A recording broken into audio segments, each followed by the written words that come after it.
Your version of Daisy is somebody we really empathize with and understand, and she's a difficult character to understand. Was it important to you that the audience not judge her too harshly?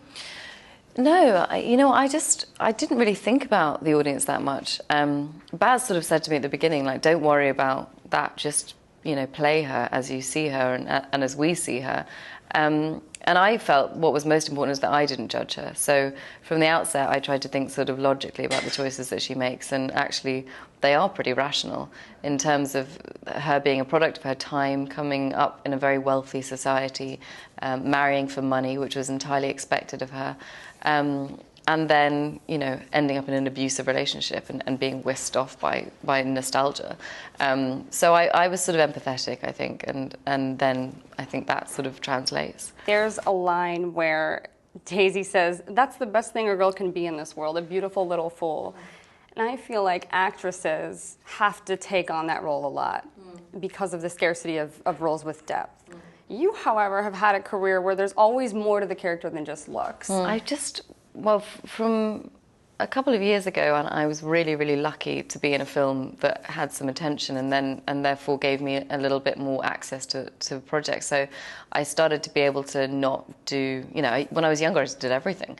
And that was great, and I learned so much. And then I, got to a very lucky point where I could, stop working when I didn't, want to.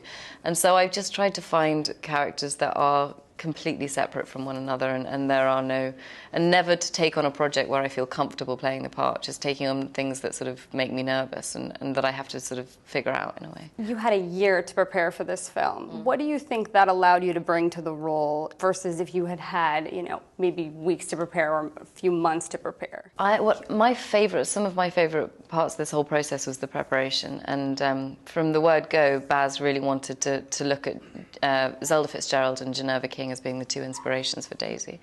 And I had so much time to go into their worlds and look at the way that they wrote and the way that they were described by people. And actually, there's a line in the film where Daisy says, "I wish I'd done everything on earth with you," which was taken from a love letter that Zelda Fitzgerald wrote to Scott. So I kind of luxuriated in that. I thought it was amazing to be able to have that time just to find all these lovely little details that, and research essentially is really important, but also gives you the confidence that when you actually get there, you feel like you've done your homework. So I think we all felt really comfortable by the time we got on set that we knew that we were all on the same page.